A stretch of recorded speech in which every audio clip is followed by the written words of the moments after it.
Hello everyone and welcome back to another Starcraft2 video. For this one, we once again continue our bot AI tournament series for Starcraft2. And we're doing a Gauntlet style tournament for the entire ladder of 67 bots outside of the top 8, which is because there's an official Gauntlet tournament happening for the top 8 bots, which I'm going to try to lead into, get this timed correctly. Yeah, so last we left off, we had Worthless Bot having a bunch of quick matches, going 3-0, and once again hitting that cap at 3. It's really tough for bots to go beyond 3 victories before they lose. Let's see if Tyr can do better. And this time he's going up against Kagamine by H-Jax. Once upon a time, one of the best bots we had on the ladder. Hasn't been updated for maybe, I don't know, maybe 16 months or so. Oh, we actually have the information here. April 2020. Oh, and that wasn't even an update by the author. We actually fixed it just so it wouldn't crash. Although it didn't update correctly. So Kagamini actually crashes on Golden Wall every time he gets it. So if that weren't the case, he'd probably be more around rank 25, I would think, maybe even a little bit higher. So he's a little bit lower on the ladder than he should be, and for that reason, perhaps he's going to be a lot more powerful than these other bots. We'll have to see. So yeah, if you're not updating, you kind of fall behind on the metas. People figure out how to beat you, then you're just permanently beaten from there on out. But with that said, he's one of the most complex Zerg bots that we have on this ladder. So he can actually do quite better than that. Not sure what I'm saying here. He can actually do much better than his rank shows there. So this match will be on Submarine. And yeah, two of the most early authors, I would say, with H-Jax and Tyr. Anyhow, spawning in the bottom right, we have the red Zerg. It is Kagamine. And in the top left, we have the blue Zerg trying to go 2-0. It is Tyr Z. So sending out a drone with a gift of minerals.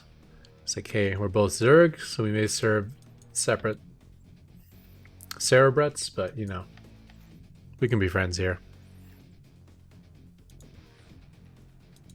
Meanwhile, Kagamine is not going to be going with the drone scout. And we're going 15 hatch. The author H-Jax is actually a Grandmaster Starcraft 2 player as well. So a lot of these bot authors know very little about Starcraft 2. They're not avid players themselves. Some of them never even played before at all. But they're very solid programmers. In this case with H-Jax, he has both advantages. Solid programmer and a top Starcraft 2 player. I was about to say probably the best Starcraft 2 player we have in the bot scene, but I forgot that Scarlet joined the bot scene recently, so that's definitely not the case anymore.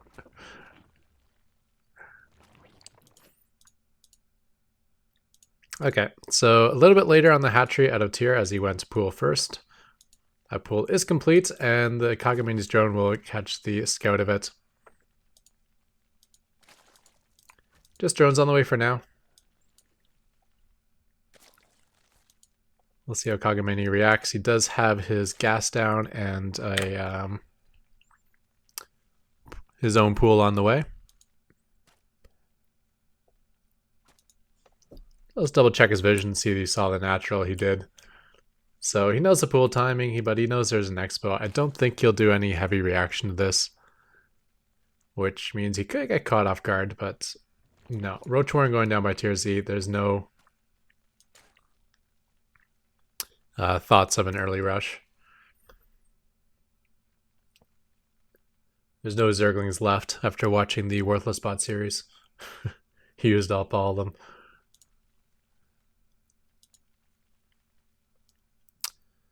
Alright, so it looks like Kagamine will be more focused on the Zerglings as he's going for Metabolic Boost.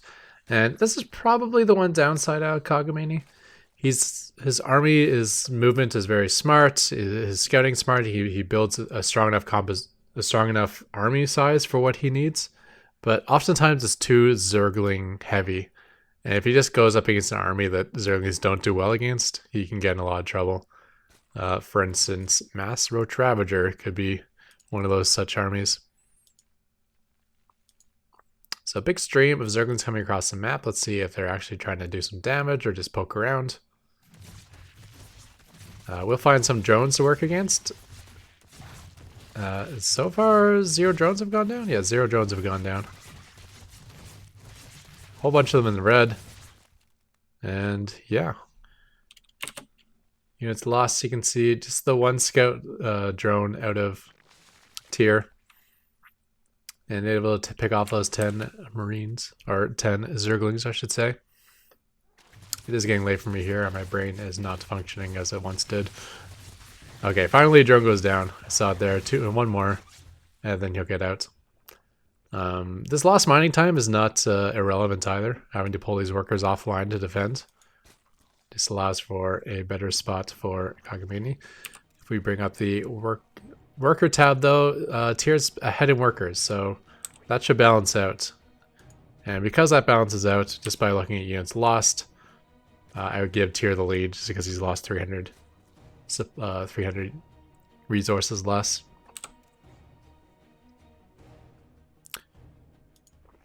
Third base out of Kagamini. Creep spread has begun. Speed is obviously complete. A nice Zergling force there. And no gas at all. You just got the 100 gas for metabolic boost, and from this point forward, it's just going to be a bunch of Zerglings.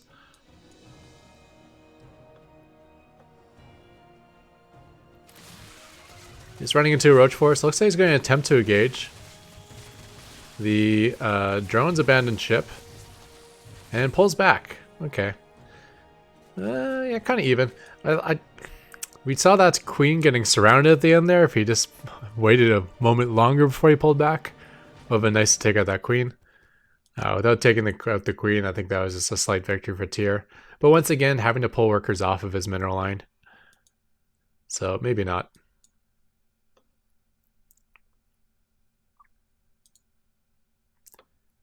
No upgrades as of yet on either side, although we do have +1 on the way for the roaches, which I think has some significance in this army. Kiting backwards, 1 queen goes down, as does the second. Drones are being pulled to help. This will get cleaned up, but you have to imagine for 2 queens and a decent amount of kills otherwise, and pulling on the workers, I would think that's a slight win for Kagamini there. You can see the units lost tab is say pretty much equal. That 300 resource lead is diminished down to 175, which is not that significant. But, you know, having to pull workers off, having to lose his creep queens and his inject queens, that means a little bit more. This overlord will go down though.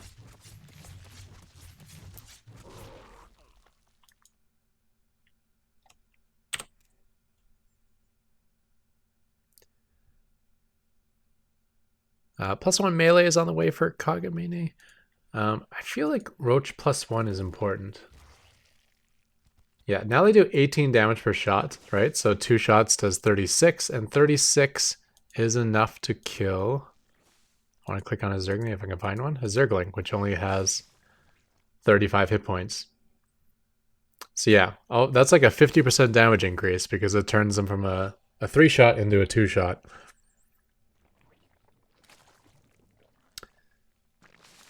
Yeah, so with +1 completed, I imagine this fight is going to look a lot different than the last ones.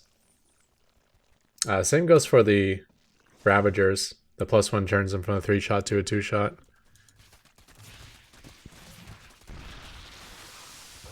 But not really attacking the roaches. Does get another queen. And then takes off. Probably an even trade on the resources, but I think trading Lings for a queen and equal resources is good for the Ling player. Roach Warrant finally down for Kagamini, so He has survived the scary part of the game, I would say, for him. Because it's pretty scary when you're only on Zerglings and facing +1 roaches.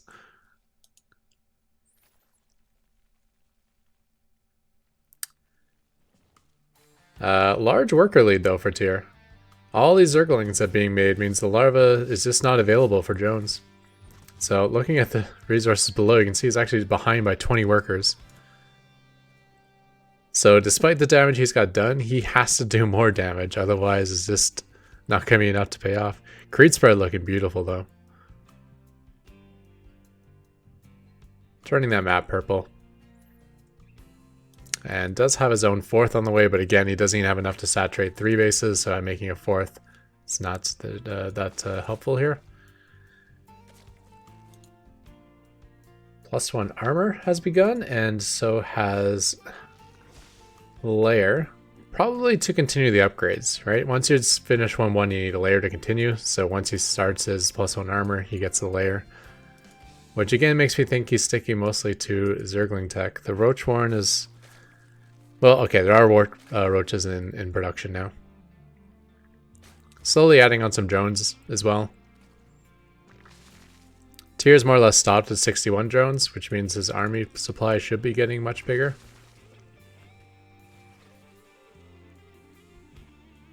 +2 missile attack, so he will have an upgrade lead. Queen does go down. Zergling's kind of getting split in half, which I suppose is fine. So long as you take out the hatchery. No! 54 hit points. Oh boy.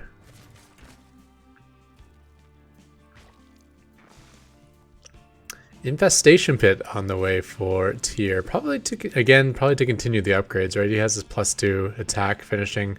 Next will be the +2 armor. And I believe he has double evos. Yeah. So if you want to go beyond 2-2, you will need the hive, and to get the hive, you need the infestation pit.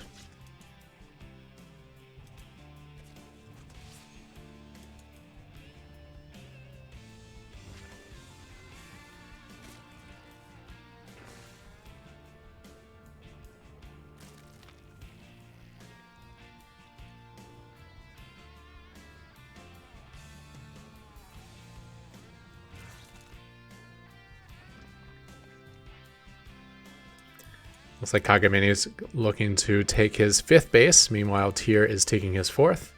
Queen is already set up there, ready to start on the injects. Pathogen glands. Increase infestor starting energy by 25. I'm not sure if this upgrade still exists or not.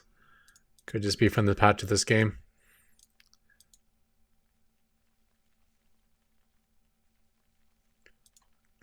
Man, that hatchery is so low. This does seem to be the... Oh, I'm missing a massive attack. Another hatchery looks like it could be on the way down. Flooding the Zerglings in. Just so many roaches, though. And pulling back. Is able to take out the 4th, though. Pretty good attack victory there. Kagamini is usually good with the Zerglings at getting surrounds. He'll kind of move past the enemy army and then A move to get a nice surround. But there's just... This ball is so big, you can't get the nice wrap.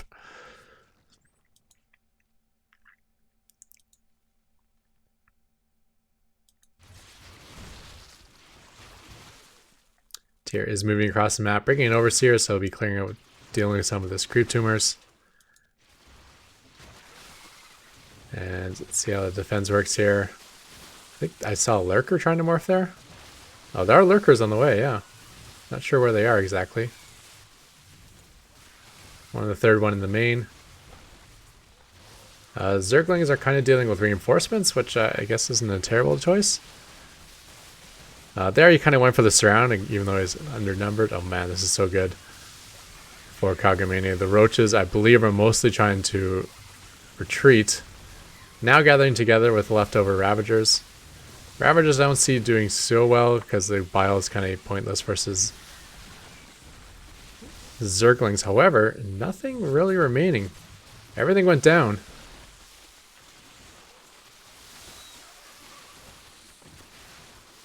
Seven roaches on the way for Kagamini. 8.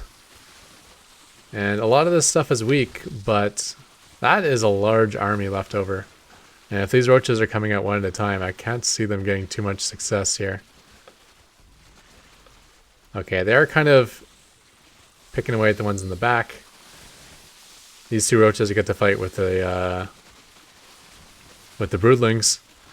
But despite the kind of lucky attempt there, it was just too much. I don't think there's going to be a comeback for this. 12 Zerglings, 1 Roach on the way. Things are looking pretty good for Kagamini there, but yeah, again, just upgraded Roaches against Zerglings.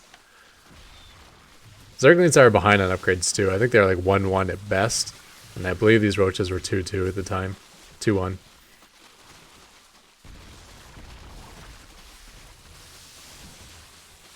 Ah, so many of them are so low, but it doesn't matter. And a massive reinforcement wave comes, and with that, I think we will speed up this game. So still a bunch of aces for Kagamini, but yeah, the Ling heavy composition is always it's always risky, you know. You can make them run really fast and they're really quick units, and they can get a lot of work done. But in major fights by themselves, they just don't seem to perform so well. It looks like the tech was getting there for Kagamini. We had lurkers on the way, and roaches and ravagers I saw, but just not in time. I think the other major upside is that for Tyr was that his economy seemed to be stronger all game long. He was losing a lot of workers, having to pull them a bunch, but he had a nice 20 worker lead for the majority of that match. And with that, that is the end of Kagamine. The one-time great, just not keeping up with the times. And here, we'll move on to go 2-0. So defeating Worthless Bot and Kaga. And that has taken us through the ZVZ portion of this tournament. That was a lot of Zergs we had in a row there. 1, 2, 3, 4, 5 of them. And now we're moving on to Chance, who may or may not be a Zerg. Based on the name, you can tell that he is random. And he's written by written by Laddie. Laddie is a major supporter of AI Arena and Probots, working behind the scenes in both. So cool that he has time to do all that and build a bot of his own. So it's a bot that plays random and selects a strategy by random. Wow, even everything about him is random. It's an open source bot, so you can see it on GitHub, and it uses the Sharpie framework, which is definitely the way to go if you want to like get straight into like the guts, like the fun stuff of the bot. This does a lot of the heavy lifting for you, the Sharpie framework. But we have a lot of Python bots which don't use that framework, so it's optional. There is this feeling that all Sharpie bots feel somewhat similar to each other as well. So I'm not sure if it's restrictive in some manner. My thought about it is that if it does some of the heavy lifting for you, that gives you more time to work on the strategy and make it more unique. But yeah, that may not be the case. I'm not sure. It's tough to say. Let's move into this game.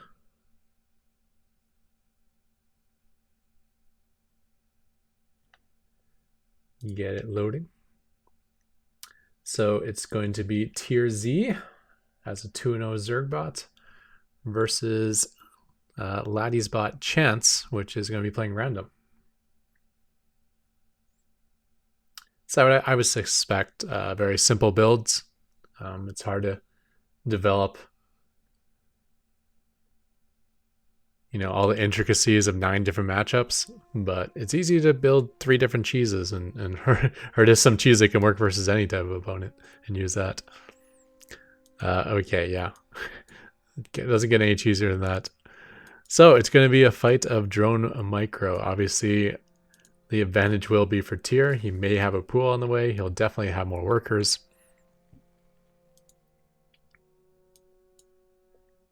But how well can he micro?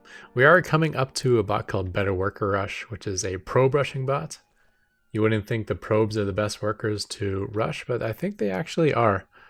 Even though you can't get as many of them, the fact that you can micro perfectly around their shield regen can make them quite strong.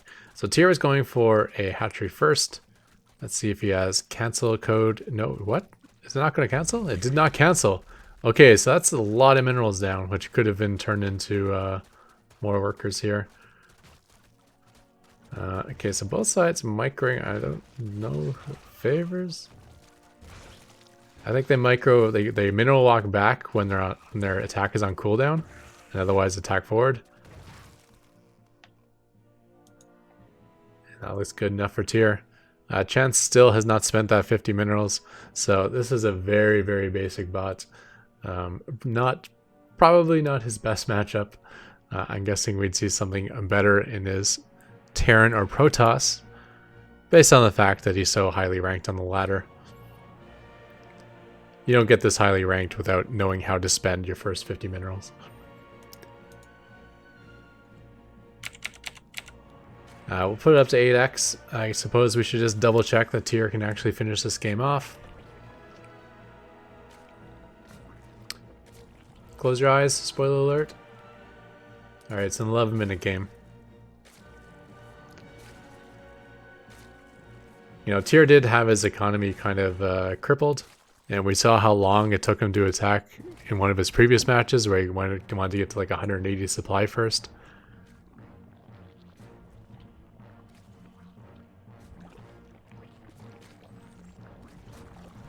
So I just wanted to double check this wasn't like a 25-minute game before he got the victory. Taking his third base. Usually want to be like up 3 bases more than every worker your opponent has. So if your opponent's on 0 workers, you want to be on like 3 hatch economy. Alright, different composition though. Looks like Ling Hydra. In a previous CVZ, we saw it being Roach Ravager. So, like I said, Tyr has many, many builds, and even though this was a strange game, we did get to see a variation as well. Tyr has joined the unlucky group of 3-0 bots, because with one exception, we know what happens when bots reach 3-0. That means it's the end of their run. Okay, we'll see if it happens this time. Our next matchup will be up against Wizard Hat, which is a Protoss opponent by Liverpool. And not much to say. Hey yourself. So Protoss Python bot. Let's do this.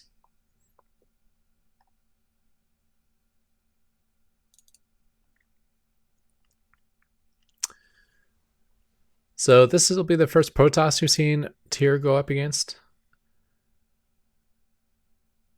He's faced, what has he faced so far? Just Zergs, right? You beat Worthless Bots, Kagamine, and then Chance as a Zerg. So we got a lot of ZVZs in a row there, didn't we? As this loads up on Eternal Empire. Just waiting for Obs to grab it. Come on, Obs. You can do it. Oh wait, maybe you can do it. Oh, there it is. Okay.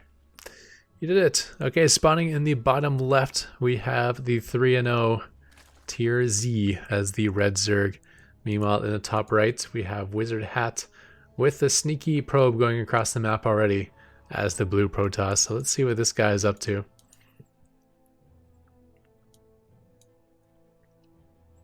So we saw Tyr have a nice defensive response to Worthless Bot's cheese. Let's see if he can do something similar against Wizard Hat.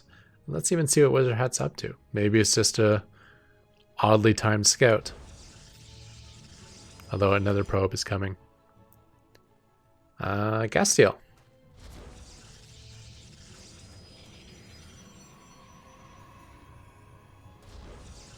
Double gas steal. Does not get away. And it distracts the workers. Assemblers have a lot of health. So, skill testing question. Why do assemblers have so much health compared to extractors and refineries? And the answer is because if Terran makes their barracks before their first supply depot, and then gets a tech lab so they can make Reapers, and then uses the Reaper's bonus to structure attack, they can actually never lose to Protoss, because they can deny the Protoss's gas and then just kite their probes and zealots all day long. Because if you deny the gas, you can't get stalkers. Now, you might say nothing what I said there makes any sense, because this was all stuff that existed back in like 2011. And even though it's all been patched out of the game, they kept the high hit point the high hit point assimilators. They buff the assimilators to deal with that sort of cheese. The assimilator, extractor, and refiner once upon a time are all the same hit points, and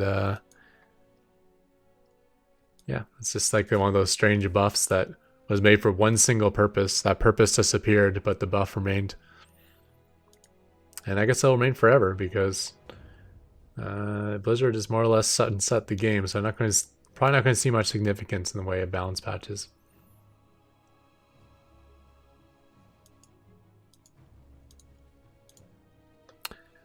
So we do have a lot of droning going on out of tier, trying to get that worker count up, a couple queens. Meanwhile, we got ninja base out of wizard hat, and walling off a solid wall with cannons and a forge. So that will do very well versus an early Zergling attack. Continuing to build up his workers. Chrono boost is not being spent, however. With that said, that could be on purpose. I assume he's going to try to recall these probes across. So of course, to recall them, you don't use this energy anyways. You would use this energy. So no reason not to chrono at the original probes. Maybe when he gets to the tech he actually wants, he'll wants to have maxed out chrono at that point. Pump out void rays as quickly as possible, or whatever happens to be. Yeah, so a whole bunch of workers missing here, down to 8 of 16, as he teleported them, a vast majority of them, to the other side of the map. So thus far, these ninja bases have gone unscouted. Tier's got a nice little Zergling clump. Not sure what his plans for those are, just to try to stay alive perhaps. As I said, it is difficult to hold cheese as a Zerg player. But you kind of need to use it to attack, and I don't think it'll work.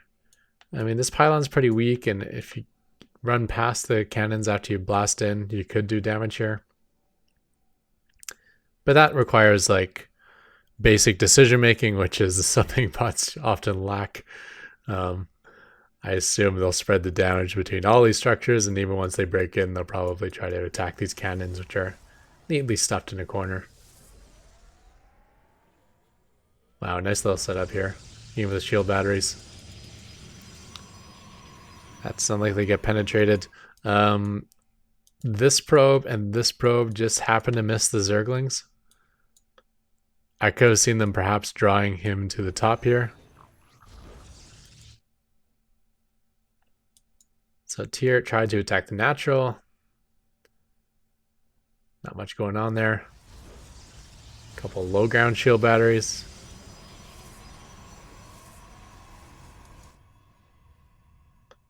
Zergling's ignoring these probes. And yeah, I mean, normally this type of time of game, your opponent would have a natural, so this attack position would make sense. For now, though, it doesn't make any sense at all. Yeah, this could be a problem. This looks like a kind of like a Ling all-in flood, and it's flooding into nothing.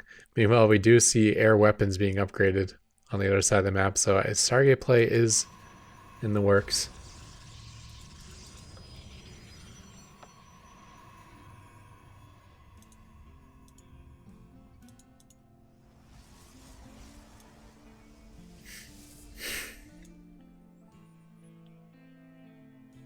So having to send workers all the way from the bottom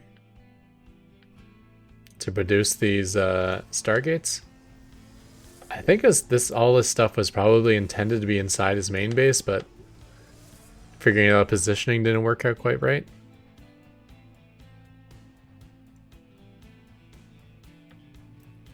Okay, there's finally one inside the main. Not that these ones on the low ground aren't, you know, somewhat protected. They do have the shield batteries and the cannons above.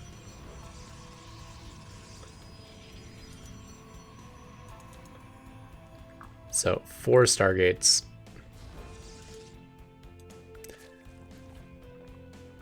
We're gonna need something better out of Tier Z, and we're gonna need it soon. This cluster of Zerglings is not gonna be enough. I mean, I guess I could distract the voids for a little while. Maybe enough time to say, hey, there's voids. Maybe I should start making it some anti-air. And it might buy you enough time to actually get that anti-air.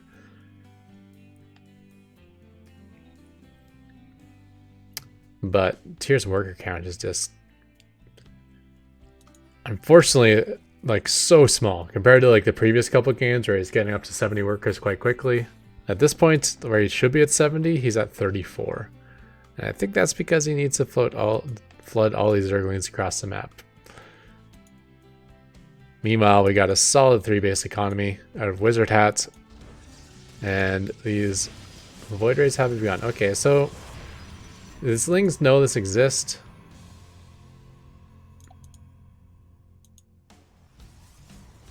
Probably just killed that probe and then retreated again. Fusion core is complete. Could be a transition into Tempest, possibly carriers.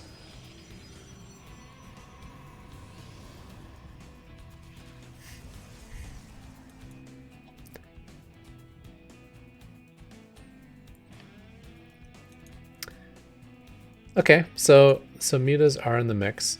Tier, I believe, did catch some the vision of the Stargates and possibly the Void Rays as well. So he knows the anti-air is required. I just don't see him getting enough. Even if he builds nothing but Hydras. I mean, these are Hydras without upgrades versus, you know, Void Rays, which are going to be 2-0 pretty soon. Produce off a full 3 base economy.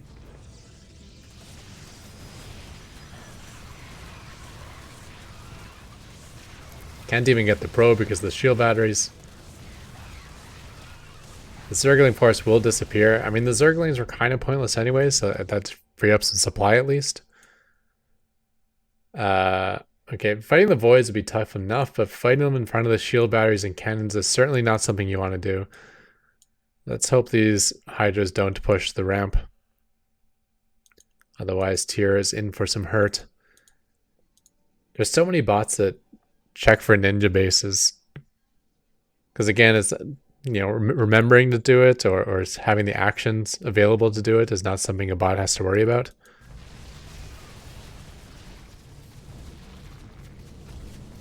So Interceptors soaking up a bunch of the damage, allowing the Voids to deal the damage back.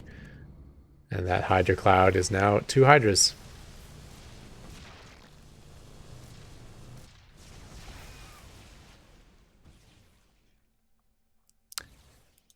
And I suspect this will be a kill move. Maybe he can survive. I mean, the Hydras are being produced in massive amounts. Muscular augments are almost complete. 7 more Hydras about to spawn. That will certainly deal with this handful of Void Rays. But what's behind the Void Rays, right? There's at least 1 carrier. Looks like a second one on the way.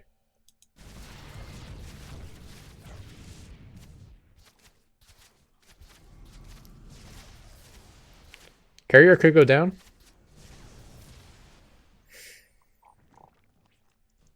But not at the moment. Another base set up by Wizard Hat. It looks like it's a little misplaced. Apparently even the Python language has issues placing command centers perfectly, or command structures perfectly. Yeah, so that'll just get rid of your interceptors. Launch them into Mass Hydra like that. Okay, so this game isn't looking as over as I suspected it would be. Obviously, it's still a massive economy advantage for Wizard Hat. He hasn't really lost these Void Rays, although they are losing a lot of hull damage.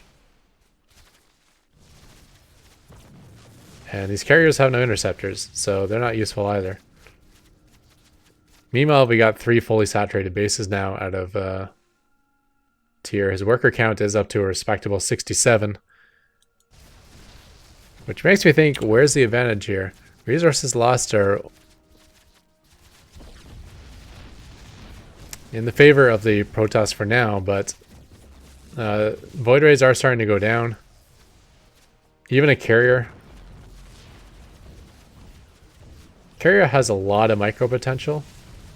Now, it's difficult because some of the important information about kiting is not available in the API. Like how many interceptors it currently has, you don't know. Which ones are launched, which ones are still in the bay, you don't know.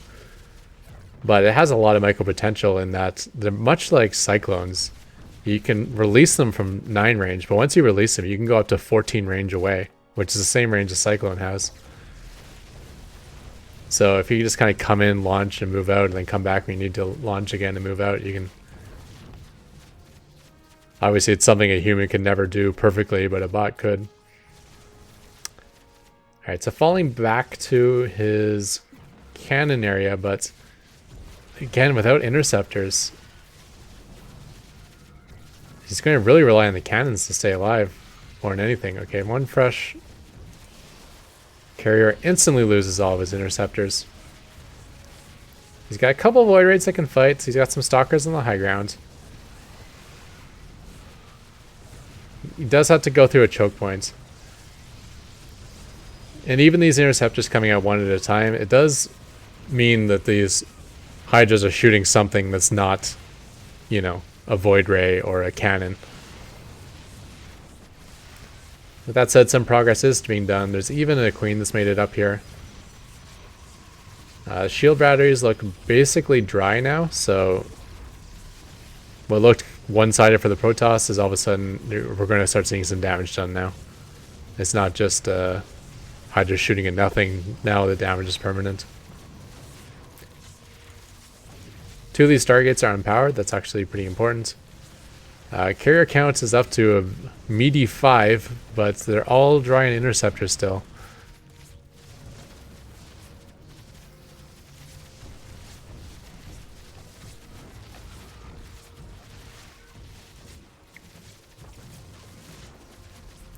Yeah, like when I play Mass Raven, if I don't have enough energy to do 20 auto turrets, I don't move out. And then when I do move out, once I don't have the energy for like 5 auto turrets anymore, I'll move back home and wait till I save up enough energy for 20 auto turrets plus again. And I think you kind of need that sort of idea with the carriers, right? Once you run out of interceptors, you need to back out of the fight, gather up, make sure you got enough for more interceptors again, and then attack once more.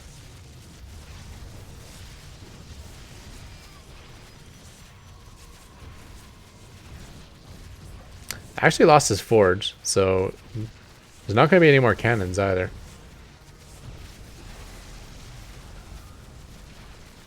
There was a couple shield batteries in the back. They still have some energy.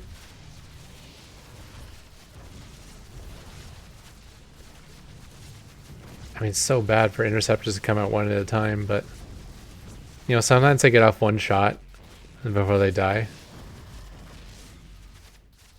It's slowly adding up. I don't think it's adding up faster than the reinforcements of Hydras, though.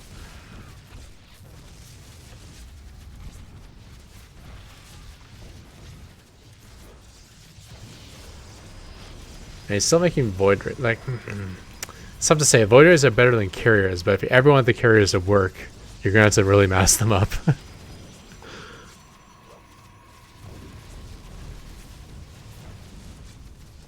How many cannons are remaining? I only see 2. They're pretty far back.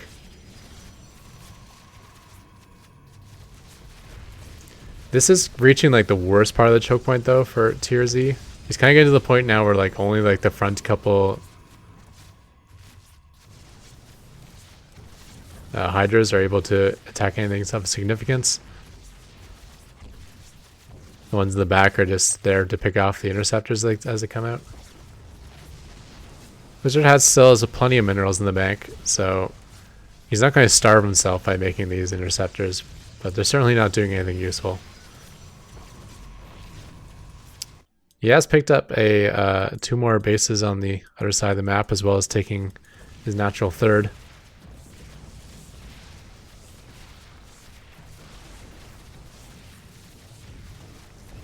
The Wizard Hat is keeps sending back workers to kind of try to build stuff like this, which just means they'd run to their death.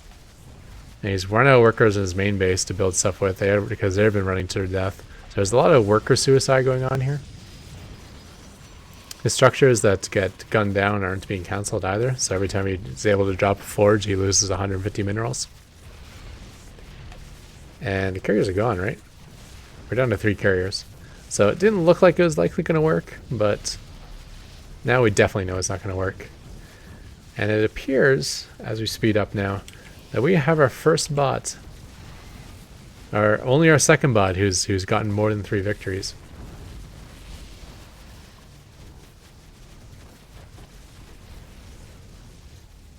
Yeah. This is the issue with Mass Carrier, right? If you don't max out and are smart in the way you engage with them, you can just simply A-move Hydras or A-move Marines. And you can walk right over a Mass Carrier player. You wipe out all the interceptor count before they even kill like a quarter of your bio. And then it's like, oh, now you got flying paperweights and I got 120 supply army. GG.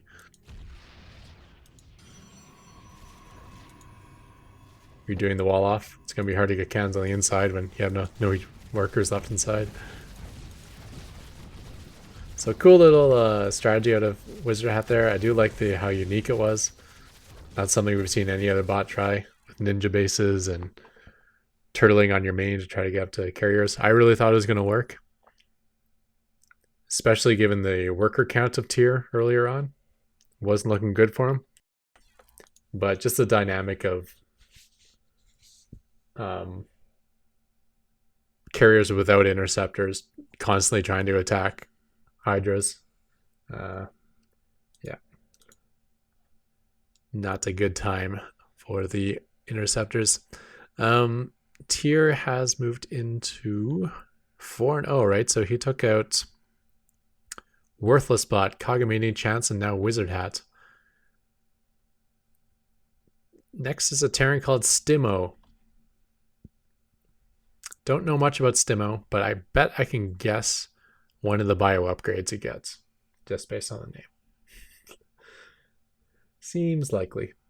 Anyhow, we are at 42 minutes, so we're caught at the end of this video. We thought it'd be the run of Tier Z, but that run will continue into the next one. We'll have to see how far I can go.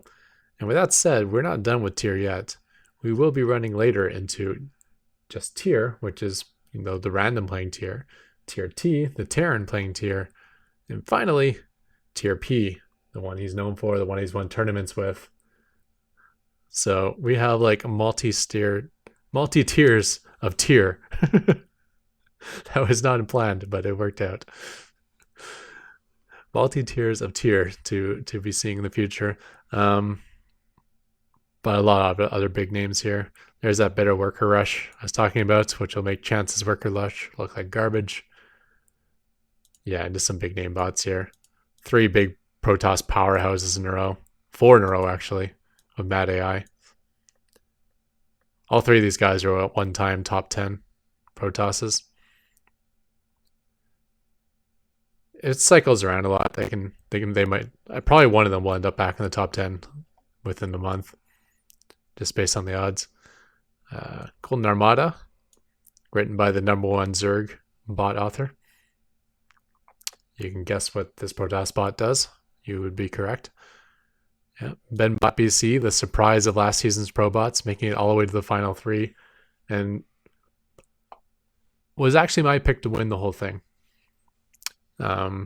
He had one aspect of his bot which my bot couldn't deal with, but for some reason my bot randomly dealt with it okay, even though on the ladder I'd always lose to it. But yeah, that was a fun final 3. Blinker bot's not a really strong Protoss. Yeah, we're in the wave of mass Protosses coming up soon. At one point, I think 7 of our top 10 were Protoss bots. That's very much evened out since then.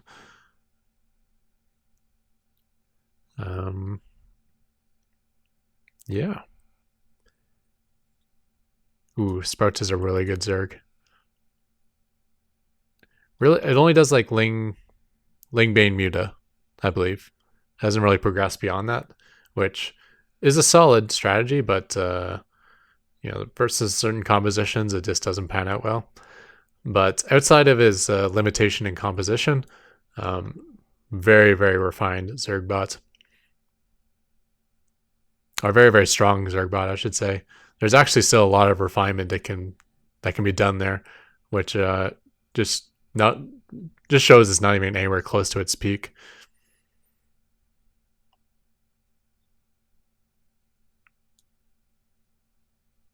Paul, this is the original Nidusworm bot. Yeah, so there's some interesting stuff coming up. I look forward to getting more into these bots that I'm more familiar with. So even get some nice long macro games coming up. Anyhow, with that said, we'll call it the end of this video. Thank you everyone for tuning in, and I'm out of here. Goodbye.